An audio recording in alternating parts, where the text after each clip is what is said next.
Ok, grabando.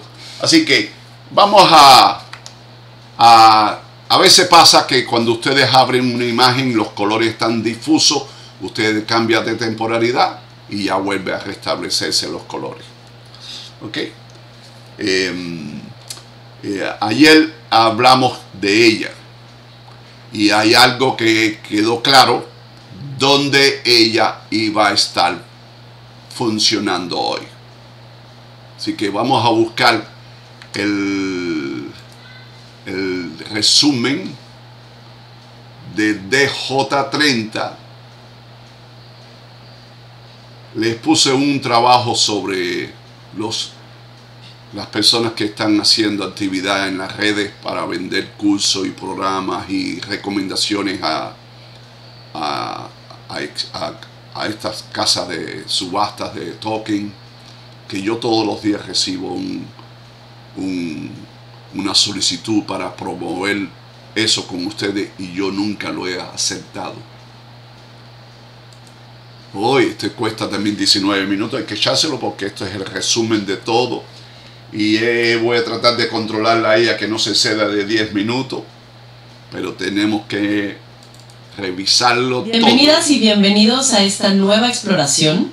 Hola. Hoy ponemos la lupa sobre un periodo muy específico y curioso en el mercado financiero. El comportamiento del índice Dow Jones 30. Esto fue a mediados y finales de agosto de 2025. Exacto. Nuestra guía principal es el análisis que hace un comentarista financiero, un tal Jesús Navarrete, a través de sus videos. Precisamente. Y lo que vamos a desentrañar es una tensión muy interesante. Por un lado, este analista Navarrete muestra un pesimismo macroeconómico muy fuerte, casi sombrío diría yo. Ajá. Y por otro lado, su enfoque operativo diario se basa casi exclusivamente en herramientas técnicas, pero de muy corto plazo. Esa es la misión hoy entonces, desglosar esa aparente contradicción. ¿Cómo pueden coexistir esa visión de una posible burbuja, una desconfianza declarada en las cifras oficiales de crecimiento, de empleo, sí, con esa búsqueda minuciosa de patrones en gráficos de minutos? Claro. ¿Y qué nos dice esta dualidad sobre el pulso del mercado en ese preciso momento? Justo antes de decisiones importantes de la Reserva Federal, además. Ok, empecemos a examinar esto a fondo. Dale. Arranquemos con esa doble mirada del analista. El panorama macro que pinta es, bueno, bastante oscuro. Sí, sí. Habla de una burbuja a punto de estallar, desconfía abiertamente de las cifras oficiales de Producto Interno Bruto, también del empleo, y señala la deuda, 37 billones de dólares como un foco rojo. Una barbaridad. Una perspectiva, digamos, bastante desalentadora. Sin duda. Y esa visión, fíjate, la conecta con una crítica más amplia hacia lo que él percibe como centralización del poder y hasta una posible manipulación de los mercados. Sin embargo, y aquí viene lo interesante, su estrategia para operar día a día es puramente micro. ¡Ah, mira! Casi quirúrgica, te diría. Se apoya estrictamente en análisis técnico, velas japonesas, ciertos patrones a los que él les da nombres propios como letero.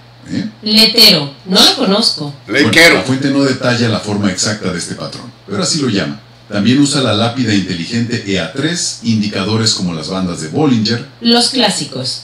Y una herramienta que parece ser suya, llamada calculador de Milton, que aparentemente estima probabilidades de movimiento.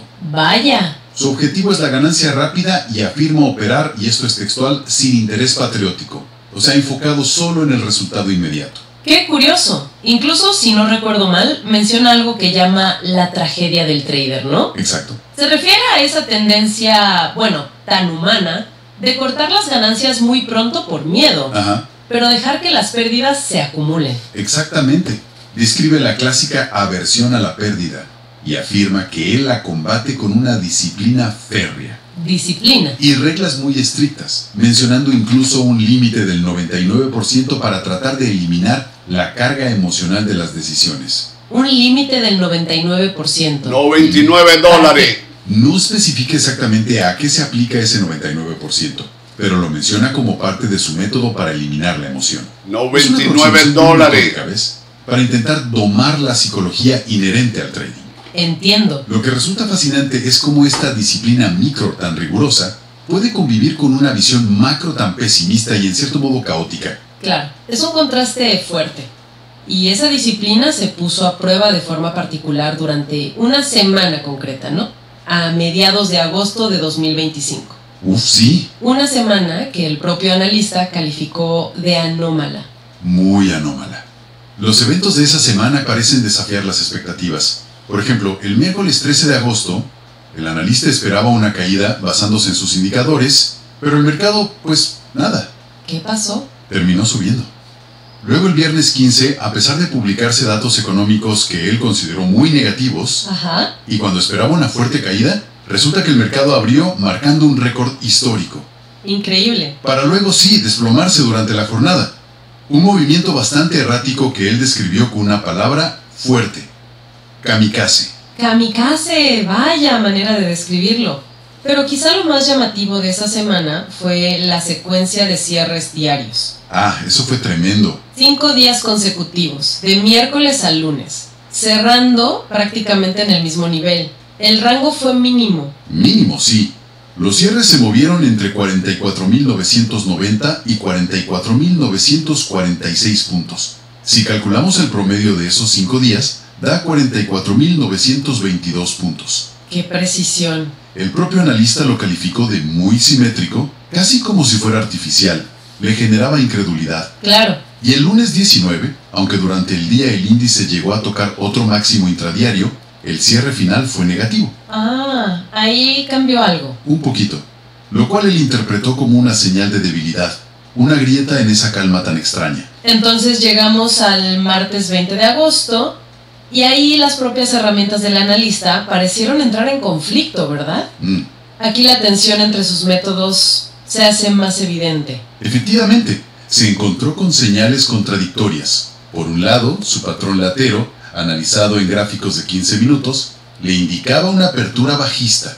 Un open gap down. Eso es, una apertura por debajo del cierre anterior. Pero por otro lado, su calculador de Milton arrojaba una probabilidad alcista del 79%. 79%. ¿Y qué hizo? Ante esta disyuntiva, optó por seguir el patrón gráfico, el latero. ¿Y qué sucedió en la apertura? Porque el resultado fue, cuanto menos, curioso. Curiosísimo. Abrió exactamente en 44.922 puntos. Exactamente. Exactamente. Ni un punto más, ni un punto menos que el promedio exacto de los 5 días anteriores de cierres casi idénticos. ¡Wow! Esto al analista le resultó sumamente sospechoso. Literalmente se preguntó en voz alta, ¿cómo se pusieron de acuerdo para abrir en ese nivel tan preciso? Claro, alimenta las sospechas. Esto alimentó sus sospechas sobre si era pura coincidencia o indicaba algún tipo de intervención o comportamiento coordinado en el mercado. Muchísima coincidencia, ciertamente. Aunque, según entiendo, él defendió que su patrón letero sí acertó después, ¿no? Sí, dijo que predijo correctamente los movimientos durante el día, como una subida hacia 45.030 y luego una vuelta a la zona de 44.900. O sea que el patrón intradía sí funcionó para él. Pero, ¿y el cierre de ese día? Pues el cierre fue el 6º día consecutivo dentro de ese rango mínimo, 44.946 puntos. Otro día igual. ¿Otro más? Su interpretación fue que el mercado había encontrado un techo claro en esa zona, y que lo más probable era una corrección bajista, apuntando hacia los 44.400 puntos. Ajá. Y de nuevo, conectó esta persistencia en el nivel con sus ideas más amplias sobre posible manipulación y control político detrás de los movimientos del mercado. Entiendo. Esa inmovilidad reforzaba su escepticismo general. Exacto. Todo esto ocurría con un telón de fondo importante. Las noticias y expectativas sobre la Reserva Federal, la Fed. Claro, la Fed siempre presente. Las minutas de su reunión de julio, que se conocieron por esos días, mostraban división interna. Así es. Las actas revelaban un debate dentro de la Fed. Algunos miembros estaban más preocupados por la inflación, que seguía siendo persistente. Otros ponían el foco en el enfriamiento del mercado laboral. Se mencionaban factores como el impacto de posibles nuevos aranceles, una previsión de crecimiento económico más lento. Temas complejos. E incluso se empezaban a considerar temas de más largo plazo, como una posible menor inmigración y el impacto de la inteligencia artificial en la economía. ¡Wow! Todo esto creaba una atmósfera de expectación de cara al discurso que Jerome Powell, el presidente de la Fed, daría en el simposio de Jackson Hole. Claro, el famoso Jackson Hole. Era precisamente ese contexto macro el que tanto preocupaba al analista. Y la gran pregunta que flotaba en el ambiente era si la Fed se inclinaría por bajar las tasas de interés, quizás motivada por esos datos de empleo más débiles, o si las mantendría altas por temor a que la inflación repuntara o se entrara en un escenario de estanflación. El dilema clásico. Esa combinación de estancamiento económico con inflación alta. El analista lo planteaba en términos muy binarios, casi como una apuesta. Sí, ¿cómo? Decía que sería positivo para el mercado si Powell abría la puerta a futuras bajadas de tasas. Sería negativo si, por el contrario, no lo hacía, y además expresaba preocupación por la salud de la economía real. Tenía sentido. En tarjetas, autos, hipotecas, e incluso llegó a deslizar la idea de un posible conflicto de interés, recordando que los bancos privados son en teoría los dueños de la Reserva Federal. Un punto polémico. Sí, su pronóstico personal era un 50-50 y, consecuentemente, aconsejaba no operar justo antes del discurso de Powell. Prudencia. Un llamado a la prudencia ante la gran incertidumbre macro. Bien, entonces llega el jueves 21 de agosto, justo después de toda esta expectativa por Jackson Hole. ¿Qué pasó ese día? Se rompió por fin esa calma casi artificial del mercado. Ese día, el calculador de Milton del analista proyectó un rango de operación esperado entre 44.849 y 45.234 puntos. Ok. Sin embargo, el propio analista notó que el sentimiento alcista, según su herramienta, había disminuido, situándose en un 66%. Interesante. Y efectivamente, el mercado cayó, y lo hizo más de lo que ese rango inicial sugería, llegando a tocar un mínimo intradiario en 44.579 puntos. O sea, rompió ese soporte. Rompió, por tanto, ese soporte intermedio que había calculado. ¿Y el cierre? Finalmente se salió de esa secuencia de cierres idénticos. Por fin. El cierre fue en 44.785.3 puntos. Diferente. El analista interpretó que, aunque el mínimo perforó su rango inicial, el calculador había funcionado si se consideraban parámetros algo más amplios. Bueno, hizo un ajuste en su lectura post-evento. Entiendo. Pero lo más significativo fue que efectivamente se rompió la racha. Tras 7 días hábiles, incluyendo el martes 20, de cierres prácticamente calcados, 7 días. por fin hubo un cierre claramente distinto. Parecía que el mercado salía de ese letargo. ¿Y con esa ruptura de la racha decidió operar el analista ese jueves? No, fíjate que no. Se mantuvo fiel a su propio consejo de cautela previo al discurso de Powell. Bien por él. Mencionó, eso sí, que su colaborador Milton, quien parece tener un estilo de operación más frecuente, sí realizó lo que se conoce como scalping. Ah, el scalping. Operaciones rápidas. Exacto, hacer operaciones muy rápidas, de entrada y salida casi inmediata, para intentar capturar ganancias pequeñas pero frecuentes. Según comentó, Milton ganó unos $750 ese día con esa técnica. Nada mal. El analista, por su parte, reafirmó su estilo preferido de operaciones muy cortas, de menos de 5 minutos, bajo el lema disparar primero y preguntar después. Jaja, qué frase. Pero en esa jornada decidió no apretar el gatillo. Ok. Demos un salto ahora al lunes 25 de agosto. El viernes anterior, el mercado había experimentado una subida muy fuerte, de casi 950 puntos. Una subida tremenda. Aparentemente, esta subida se atribuyó a una ola de esperanza generada tras el discurso de Powell en Jackson Hole. ¿Cómo reaccionó el mercado el lunes? ¿Continuó ese optimismo? Pues no realmente. El lunes hubo un retroceso de unos 400 puntos. Ah, una corrección. El analista lo describió como una autocorrección de la vela, es decir, del movimiento de precios del viernes. Realizó un análisis detallado de la vela japonesa del lunes, observando sus 4 puntos clave. A ver. La apertura fue superior a la del día anterior, el máximo alcanzado fue inferior al del viernes, el mínimo fue superior al del viernes y el cierre fue inferior al del viernes. O sea, 2 y 2. Exacto. Encontró 2 parámetros con sesgo alcista y 2 con sesgo bajista. Un equilibrio técnico. ¿Y qué implicaciones sacó de esa paridad, de ese empate técnico en los componentes de la vela? Su conclusión fue bastante tajante.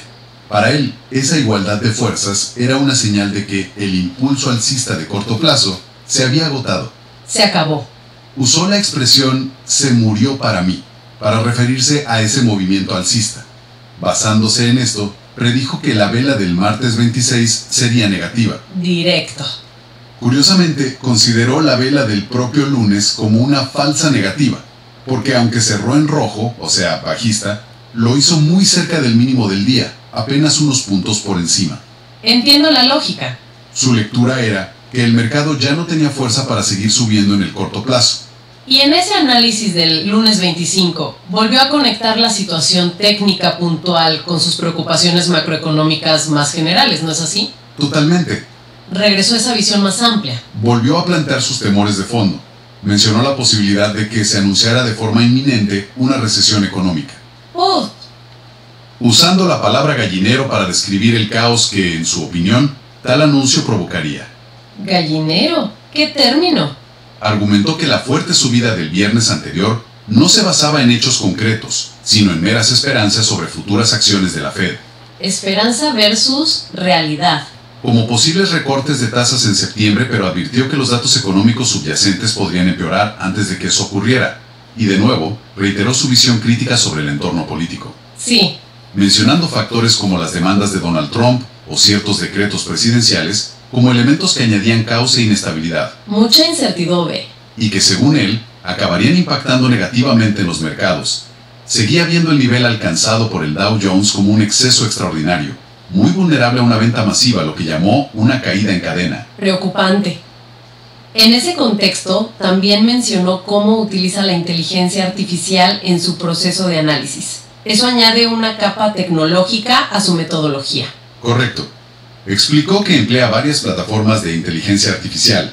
Mencionó hasta 9 distintas. ¿9? Las usa para procesar grandes cantidades de datos, analizar lo que dicen otros analistas, construir narrativas de mercado y, según él, superar las limitaciones que suelen tener las herramientas de IA estándar. Interesante enfoque. Su objetivo declarado con esto es ofrecer un análisis más profundo y, en sus palabras, combatir la desigualdad de conocimiento que existe entre los traders profesionales y los minoristas. Entiendo, nivelar el campo de juego. Busca, dice, nivelar el acceso a la información y al análisis sofisticado. Y después de todo ese análisis macro, político, técnico, ¿cuál fue su predicción concreta para el martes 26 de agosto? A pesar de su pronóstico general de un cierre negativo para el martes, identificó un matiz técnico importante. A ver. Señaló que en los gráficos de muy corto plazo, el mercado estaba muy sobrevendido. Sobrevendido. El término sobrevendido se usa en análisis técnico para describir una situación en la que el precio de un activo ha caído mucho y muy rápidamente. Ajá. Lo que a menudo sugiere que un rebote técnico al alza podría ser inminente, aunque sea temporal. Claro, un respiro. Por lo tanto, aunque esperaba una caída al final del día, pronosticó una pequeña apertura alcista, lo que se llama un Open Gap Up, abrir por encima del cierre anterior de menos de 100 puntos antes de que comenzara la caída pronosticada. Una predicción detallada. Y 45.500 puntos, niveles que, según indicó, coincidían aproximadamente con los cálculos de su herramienta Milton. Fascinante. Así que vemos de nuevo esa mezcla, una perspectiva bajista de fondo, pero ajustada por señales técnicas de muy corto plazo. Entonces, si intentamos sintetizar todo esto, lo que emerge constantemente es esa tensión. Por un lado, un pesimismo macroeconómico muy marcado, desconfianza en las instituciones, en los datos oficiales, una visión de inestabilidad política y económica profunda. Y por otro lado, una confianza casi absoluta en indicadores técnicos ultra específicos y de horizonte temporal muy corto, como ese patrón teletero o el calculador de Milton. Sí. Estos indicadores los aplica con una disciplina férrea, casi mecánica, sobre un mercado que, al menos durante esa semana particular de agosto, mostró comportamientos muy anómalos. Anómalos es poco. Casi como si estuviera congelado o artificialmente sostenido. Y todo esto, por supuesto, bajo la sombra inmensa de la Reserva Federal y la incertidumbre sobre sus próximos movimientos. Es una combinación realmente llamativa y compleja de observar. Esta dicotomía sugiere una posible estrategia, quizás inconsciente, de manejo psicológico. Enfrentar una visión macro que puede ser abrumadora, paralizante. Claro. Con la sensación de control que ofrecen las reglas micro y la acción constante, incluso si la validez predictiva de esas reglas micro en un contexto tan anómalo es, cuestionable. Lo cual nos lleva a una reflexión final, una pregunta que surge directamente del análisis de este material. Exacto, si existe esa convicción tan arraigada de que el sistema general es frágil, de que los datos oficiales no son fiables, de que puede haber manipulación, y de que hay una desconexión severa entre la economía real que sufre y un mercado financiero que parece vivir en otra realidad. ¿Qué valor real, qué capacidad predictiva pueden tener esas señales técnicas tan fugaces, tan dependientes de patrones de minutos? ¿Son esas herramientas técnicas una brújula verdaderamente útil para navegar ese caos percibido? ¿Una forma de encontrar pequeñas certezas en medio de la gran incertidumbre? ¿O no será? O podrían ser, quizá, más bien un ruido táctico. Es decir, una serie de reglas autoimpuestas, una actividad constante que, si bien genera la ilusión de control, sí, podría estar distrayendo de esa visión de fondo tan negativa que el propio analista describe con tanta vehemencia y preocupación. Es una pregunta que resuena y que invita a seguir pensando más allá de esta exploración concreta. Definitivamente. La interacción entre la visión estratégica a largo plazo y la táctica operativa de corto plazo, especialmente en entornos de mercado tan cargados de incertidumbre y desconfianza, siempre plantea dilemas complejos. Así que quiero indicarle a la inteligencia artificial que se llama la ley Quero. ¿Ok? Así que vamos a revisar qué hicimos para hoy. O sea, qué pensamos para hoy. Vamos a abrir las velas de 15 minutos. Vamos a ver qué hizo el mercado hoy.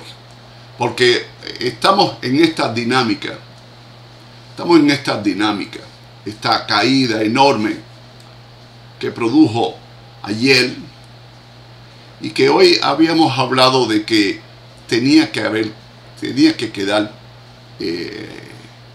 corregido este sistema. Habíamos hecho una anticipación de que tuviera un cierre negativo. Sí, había un cierre negativo. Hay una dinámica de las últimas 48 horas, otra dinámica del presidente dictador,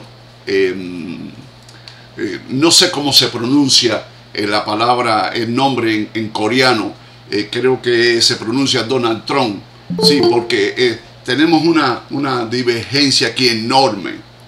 Somos el país de la democracia y del respeto a la libre expresión y a la división del gobierno, y este señor coreano con el pelo rubio y piel naranja ataca todas las figuras y neutraliza bajo amenaza a todos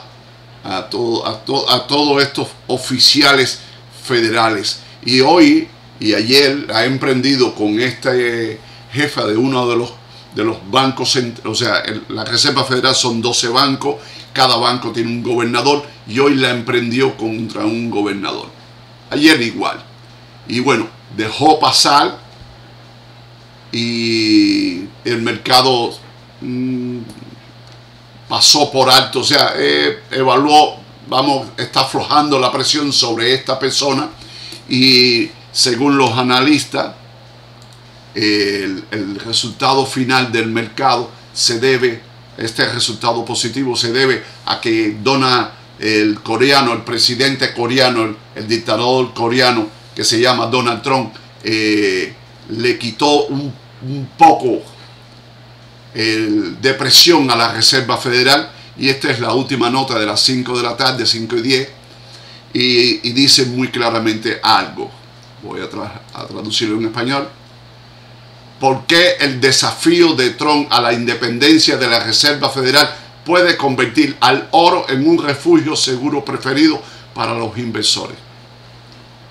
Y ya el mercado está pagando el precio de la presión que está generando este dictador coreano que se llama Donald Trump.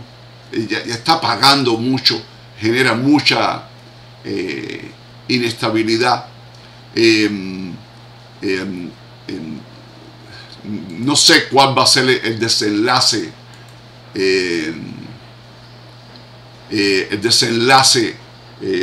de esta historia, de este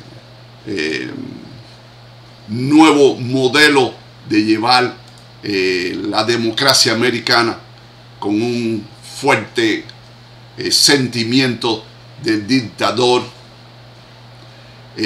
Aquí en la nota de hace una hora dice el Dow Jones supera los 130 puntos, el Standard 500 y el Nasdaq cierran a la alza mientras los inversores se deshacen de las preocupaciones sobre la independencia de la Reserva Federal.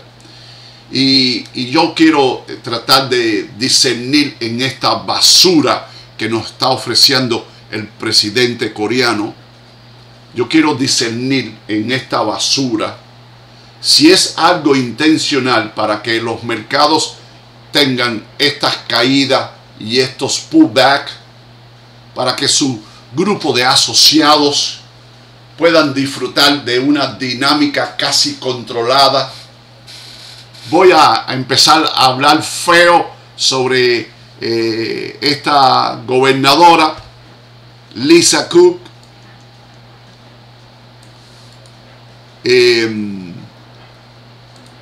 Voy a hablar feo sobre ella y la voy a presionar. Ya presioné por 7 semanas a Power. Ahora voy a presionar a un gobernador que tiene una posición muy clara y muy bien definida como tecnócrata. Todos estos gobernadores no son políticos, son tecnócratas, son economistas que se basan sus decisiones por los libros. Y este señor quiere convertir a tecnócratas en políticos y no puede haber esa dualidad. O eres un tecnócrata o eres un político. Así que, y ahora la emprendió con esta criatura, una criatura que es gobernadora de un banco central, uno de los bancos centrales que tiene la Reserva Federal. Son 12 bancos, cada entidad es un banco propio, privado, con mucho poder sobre la vida de los ciudadanos y sobre los países, porque son acreedores de individuos, de empresas y de países. Así que atacarlo significa atacar la estructura sensible que tienen estas relaciones financieras, impactan en los mercados. Así que parece que el hombre aflojó un poco los tweets, los mensajes del departamento de histeria. Cada vez que lo veo escribir, siempre tengo una referencia viva, siglo XIX, cuando se definió la histeria como una enfermedad que ataca principalmente al sexo femenino, y quiero ser muy cuidadoso con eso, pero es una definición así, médica, y se atendía a la histeria como un padecimiento de la mujer. Y este señor vive en una histeria que tal parece que es una vieja coreana. Es muy difícil comprender una vieja coreana con pelo rubio y ojos azules. Tú llegas ahí y te pierdes. Bueno, estoy hablando con un coreano del norte o con el sultán de Bahrein, que controla la vida de completo del reino de Bahrein. A veces me quedo perdido con este personaje que vamos a tener por casi 4 años nos queda. Así que la reacción de... Hola, señorita. La reacción de los mercados con respecto al cambio de la sintaxis de su tweet, de su mensaje histérico y chismoso de la red de chismosería que tiene construido, que es dueño de ella, que no produce ni 50 millones de dólares en ingresos. Es la empresa de comunicaciones sociales más fracasada que hemos tenido, pero tiene todavía un valor de mercado. ¿Quién me puede buscar el ticket de la empresa chismosa manipuladora del dictador coreano con pelo rubio? Me lo busca para ver dónde está su cotización actualmente ahora. Así que el mercado lo recibió bueno y cerró positivo. Vamos a ver qué habíamos calculado, los rangos, porque me preocupan los rangos. Vamos a ver qué rango el rango para el agosto 26 entre 45.273 y 45.500. Vamos a ver la vela del día que hizo. Vamos a ver la vela del día que hizo. Mínimo 45.192. El rango era 45.273. Muy bien. 273 menos 192. Si no me equivoco, estamos en la última vela. Ahí. Así que 81 puntos muy bien calculado. Máximo 45.437 y habíamos calculado un rango entre 45.273 y 45.500, así que estuvo muy bien. De 437, quiero que miren las matemáticas, 437 contra 563 puntos, o sea que frente a los cálculos de Milton, esos son los cálculos de Milton, el rango que tenía que tener el mercado hoy. Así que estuvimos por debajo del rango. Quiero que aprendan estas matemáticas que son muy complejas, pero son básicas. Vamos a imaginar que este era el rango que habíamos calculado. Contra el mínimo del rango nos movimos 81 puntos menos. Y contra el máximo del rango, menos 504.37, 63 puntos. ¿Ok? Increíble. Lo único que pasó fue que el marco de operaciones se movió así, como un nivel más bajo. Habíamos hablado que las diferencias deberían estar por debajo de 100 puntos y ahí están en pantalla. Muy superficial. Así que muy bien, muy buen el trabajo del calculador de Milton. El Open Gap menos de 100 puntos. Vamos a ver el Open Gap. Vamos a ver la apertura 236 contra el cierre de 282, 46 puntos. Así que estuvo muy bien los números. Vamos ahora a revisar qué fue lo que pasó hoy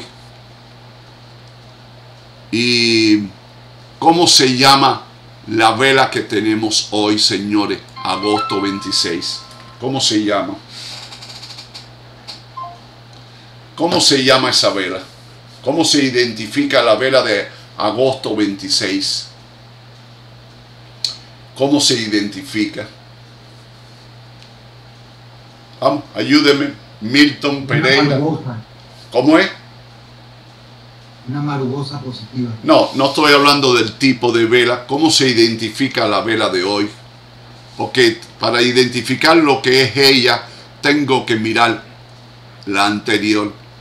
Y la anterior tuvo un máximo de 605, 45, 605, menos 45, 273.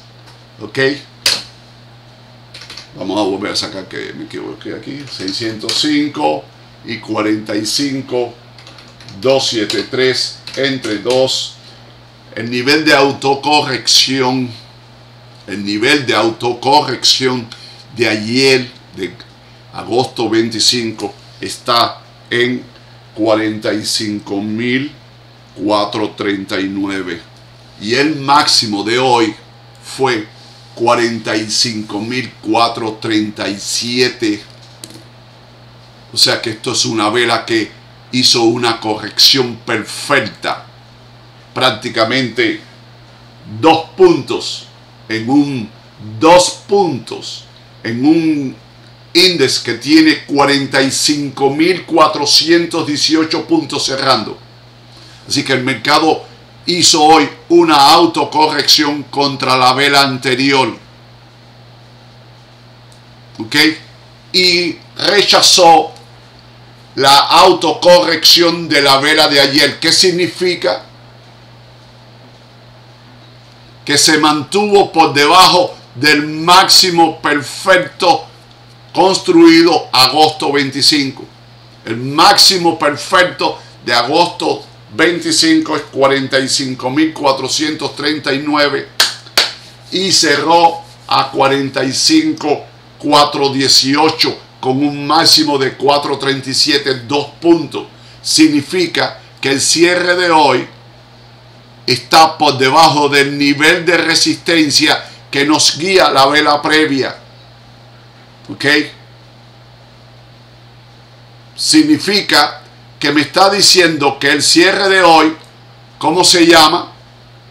Es un cierre resistente o un cierre que quedó en franco proceso de expansión. ¿El cierre se está expandiendo o el cierre encontró resistencia? ¿Quién me ayuda? Encontró resistencia. Encontró resistencia. Voy a definir en esta línea el cierre de hoy, 45.418, y voy a evaluar cómo están las velas de corto plazo. La de 15, voy a revisar 15, a ver dónde está ese nivel. Está en el máximo nivel permitido de resistencia, de volatilidad. Y el índice industrial Dow Jones 30 es muy respetuoso con estos niveles de volatilidad. Muy respetuoso. Porque ahí el 99% del dinero está manejado por instituciones. Y los corredores de estas instituciones son muy técnicos, muy tecnócratas. Siguen muy bien el libro de las técnicas del análisis técnico. Quedó sobrecomprado, liquida. Así que este rechazo y el máximo está aquí y las bandas están aquí, las supuestas bandas del Bollinger. Así que, ¿qué tipo de apertura? Y esto tengo que estar claro. ¿Qué día es hoy de la semana? Martes. Mañana tenemos datos económicos. ¿Ok? Mañana tenemos uno de los días más peligrosos de la semana. ¿Ok? Es cuando reporta Nvidia. Y Nvidia es un faro para todo el mercado. Al cierre del día va a reportar Nvidia. Así que mañana va a ser un día extraordinario y espero que nadie tenga una posición abierta para mañana. Y espero que nadie tenga nada abierto antes del reporte de ganancia. Porque van a fracasar. Cualquier idea que crean, si entran en largo van a fracasar. Si entran en corto van a fracasar. ¿Ok? Así que el Index Dow Jones 30 industriales, ¿qué tipo de apertura? Basado en el cierre sobrecomprado extremadamente resistente. No es un cierre que está en un modo de expansión, es un cierre que quedó agotado. ¿Qué tipo de apertura vamos a tener para mañana? Open gap down. Agosto 27. Open gap down. ¿De cuántos puntos? Menos de 100 puntos, más de 100 puntos. Más de 100. Más de 100 puntos. Vamos a revisar el concepto de más de 100 puntos. Así que voy a tratar de conservar esta nota acá. Vamos a ver. La vela las velas de hora. Las velas de hora. Las velas de hora, que son las que tienen la referencia más lenta. La vela de hora tiene, la última vela de hora tiene un máximo impresionante. 4.37, en la última hora el mercado tocó el máximo del día y un máximo 45.437 y un mínimo 45.314.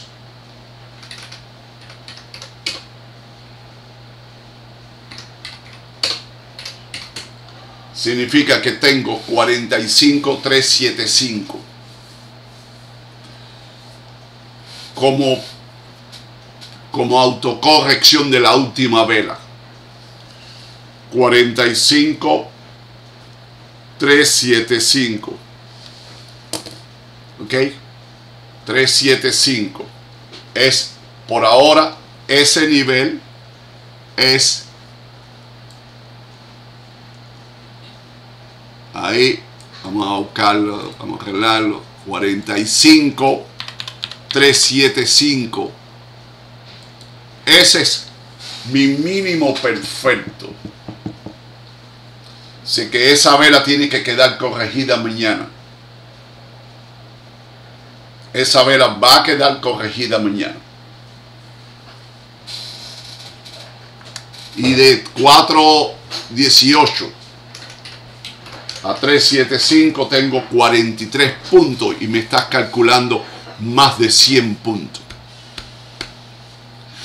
Más de 100 puntos sería 45.318 y 45.318. Déjame ver dónde está. Está ahí. ¿Tú crees que mañana podamos tener un open gap down de más de 100 puntos? Ahí nada más hay 100 puntos. No, definitivamente no. ¿Cómo es? No, señor. Mañana no tenemos más de 100. No tenemos más de 100, así que vamos a tener un open gap down de menos de 100 puntos. Correcto. Ok, perfecto. Corregimos acá. Menos de 100 puntos porque esto es todo lo que hizo ella hoy. Todo lo que hizo ella hoy. Y más de 100 puntos estaríamos por debajo de la autocorrección prácticamente del día. Vamos a calcular la autocorrección del día. 3.14. 45.314. Vamos a ver, aquí no, 45.192. El mínimo del día y 45.437. Entre 2. ¿Qué estoy haciendo acá?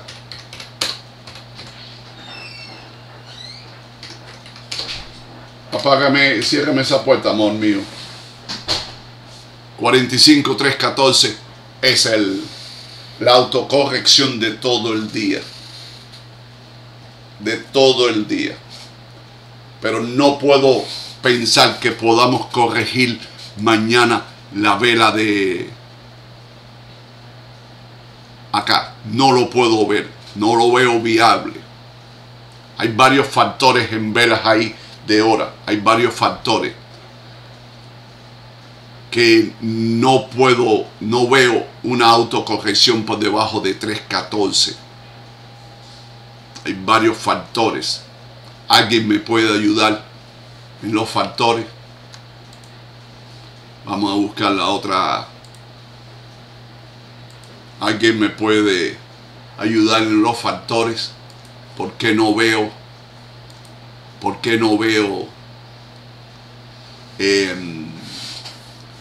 Un retroceso por debajo?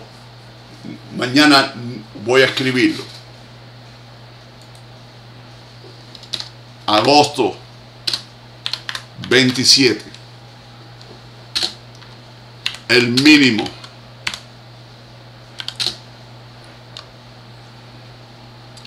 debe estar sobre 45.314. Ya, ahí ya senté. El mínimo no puede estar por debajo de 3.14. 45.314. ¿Alguien me puede ayudar? ¿Por qué? ¿Alguien me puede ayudar? ¿Por qué? Porque es la autocorrección Sí, yo sé que es la autocorrección, pero ¿por qué está? Porque sería el mínimo perfecto. Ok, sí, pero ¿por qué no podemos estar por debajo de 3.14, 45.314? ¿Por qué?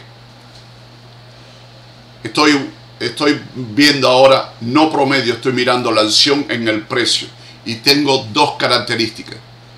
Tengo un alequero de 3 contra 9 que tiene un intermedio, y aquí tengo un precio que supera EMA 9. ¿Ok? Así que tengo dos factores. Las divergentes, convergentes dejaron de caer. El MACD está negativo, pero está casi a 2 horas de derrotar positivo. Las parabólicas todavía están negativas. Están todavía sumamente negativas. O sea que no veo una expansión mayor más allá de ella.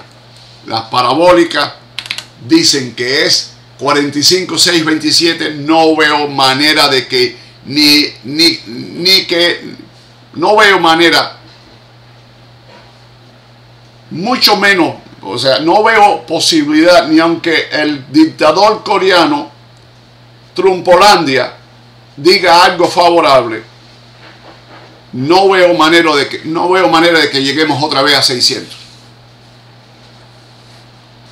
Porque él tiene unas cartucheras para su pistola, pero las cartucheras son de este tamaño, no son ilimitadas. Él puede estar tirando bluff, mentira, engaño, manipulación. Vamos a fajarnos con este ahora, y de pronto le digo, no estoy tan disgustado contigo. No. Se le acaba, o el mercado ahorita lo trata como un loco, porque eso es lo que va a pasar. No, los mercados financieros en algún punto van a decir,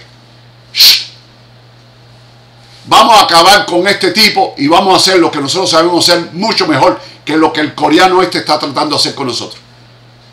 Porque esto normalmente pasó en su primer mandato, en su segundo término de su primer mandato.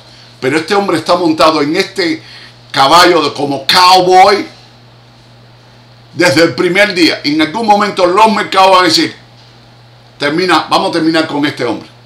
Y vamos a hacer lo que nosotros sabemos hacer. Así que no veo manera de que podamos retroceder a 3.14 porque los términos del intercambio, y estoy seguro que todo el post-market va a ser positivo. En velas de hora estamos en un área donde no hay resistencia. Por debajo de 3.14 está repleto de resistencia, de soporte. Por debajo de 45.314 estoy en un océano de EMA 20, EMA 50, ahí buscando, construyendo soporte. Así que no veo que el mercado pueda tener una visión negativa. Mañana a las 5 de la tarde con Nvidia, eso sí es otra cosa. Porque Nvidia es un componente del Dow Jones 30. Y si mañana tenemos una perspectiva pésima para Nvidia, y teniendo en cuenta el movimiento de Nvidia, que ha tenido un pullback extraordinario, ya sabemos que ese pullback tiene que quedar corregido. Y es una estrategia siempre, cuando los activos, las empresas llegan al día de reporte de ganancia, el precio en subasta ya quedó ajustado para lo que debería estar valiendo esa empresa de acuerdo a ese resultado que todavía no se sabe, pero de alguna manera se filtra siempre. Así que 45.314, me quedo ahí. El mercado no puede estar mañana por debajo de 45.314. Ok. Y vamos a la vela del día y se acabó ya el análisis. Así que ahí están los tres niveles. Puede corregir, pero no por debajo. Así que, ¿qué dice el calculador de Milton? Vamos a traer el calculador de Milton, porque esto cambia, nos hace cambiar siempre. Vamos a ver, me trajo dos imágenes. Uno es las organicé, maestro, la última. sí, es, pero quiero eliminar, no puedo, voy a hacer una aclaración. Nosotros no construimos boots. Eso no puede estar escrito ahí. Eso no es un boot. Lo que nosotros hacemos no es un boot. Es un calculador con algoritmos complejos que no dan alertas de entrada ni de salida, dan ecosistema. Así que vamos a evitar usar este término que está muy relacionado con la basura y la mierda que está allá afuera siendo publicada todo el día, y que no he conocido a nadie todavía que haya dicho gané $1 millón por un boot. Vamos a guardar respeto por lo que hacemos, porque guardar respeto por lo que hacemos mantiene el valor de lo que hacemos. No podemos destruir la valoración de nuestro propio sistema de trabajo. Nosotros no somos un boot, no damos alertas de entrada y de salida. Nosotros damos el ecosistema. Cómo puede estar el área negativa, cómo puede estar el área positiva y cómo puede estar la ruptura, y el operador tiene que tomar la final decisión. Pero no podemos hacer eso. ¿Ok? Así que si es posible y me envías uno nuevo, voy a esperar por ti, pero no puedo ni seguir mostrando eso. ¿Ok? Así que... Maestro, la última imagen es de J30. Este es de J30. ¿Y la anterior de quién era? El cálculo de por la mañana de NVIDIA. Ya te lo vuelvo a enviar. Ok. Ok. El que yo borré que decía boots, ¿a quién pertenecía? ¿A NVIDIA o a...? A NVIDIA, maestro. NVIDIA. El cálculo de la Okay. 26. No usemos esa palabra. Es un extraordinario peyorativo para tu trabajo. Esto no es Mickey Mouse. Esto es bien consolidado. Llevamos 3 años trabajando matemática esto. Y no conozco a nadie. Ahí está Negrete. Negrete no conoce a nadie que haya hecho una formulación tipo boots que haya estado 3 días trabajando en ella. Aquí nosotros estamos en noviembre del 2022. ¿Ok? Esto no es un boot. Esto es matemática bien seria. Y no damos alertas de entrada, damos ecosistema. Así que el ecosistema del calculador de Milton dice que para mañana tenemos un 96% para largos con un bajo riesgo.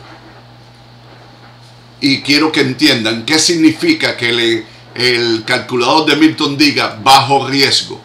Significa que las probabilidades de que este 96% no se muevan para el área de corto es baja. Eso es lo que significa. Cuando es riesgo mediano, entonces este 96 se puede trasladar para corto. Alto riesgo, entonces sabemos que ese 96% no va a ser largo ni remotamente va a ser corto. Esto es lo que significan los niveles de riesgo. Tenemos un riesgo bajo, significa que el 96% de largo no va a estar jamás en el área de corto. Significa que el análisis que teníamos ahorita de que el mercado pudiera corregir 45,314, aquí se confirma. El cálculo el calculador de Milton dice que estamos muy comprador. ¿Ok? Con una ruptura sobre 45,377. ¿Ok? Pero quedó la banda de sobreventa de 5 minutos quedó en 45,286. Y estamos cerrando a 45,377. A ver, 45, ¿cuál es el cierre? 45, ¿qué? 418, 418. Ok, 418. Ahora, de 45, 418 a las bandas de sobreventa, vamos a ver si no está simétrico el número ese. 45, 418 es el cierre oficial, señores. Confírmenme. Vamos a ver las gráficas otra vez. 45, 416. Ahí está en pantalla, 45, 418 es el cierre que tengo en pantalla. Así que voy a buscar la aproximación de dónde está el cierre. ¿Dónde está el cierre? ¿Más cerca de las bandas de sobreventa o más cerca de las bandas de sobrecompra? Y ahí me va a dar para dónde se está moviendo el mercado. Así que dice que estamos en 45,286.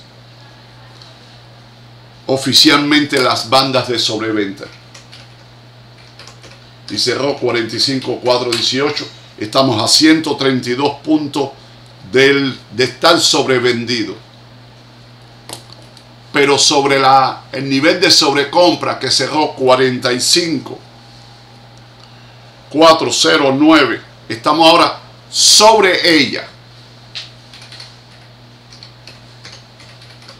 En 9 puntos, así que el mercado está buscando una dirección alcista. Significa que este 96% es real.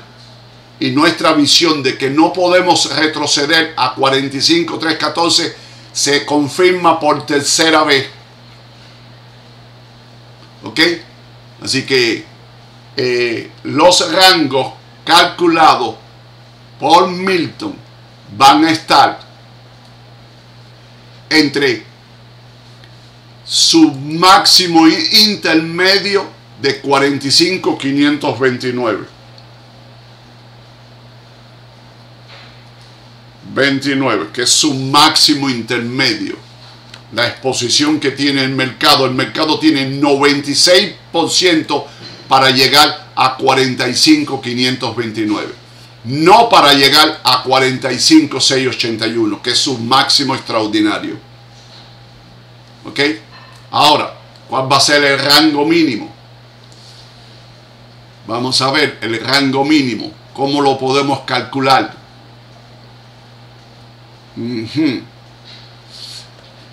Aquí están las bandas de sobrecompra y tiene que quedar corregido. Aquí tengo EMA 20. Así que voy a buscar un punto medio entre EMA 20, que tiene 45,306, y las bandas de sobrecompra.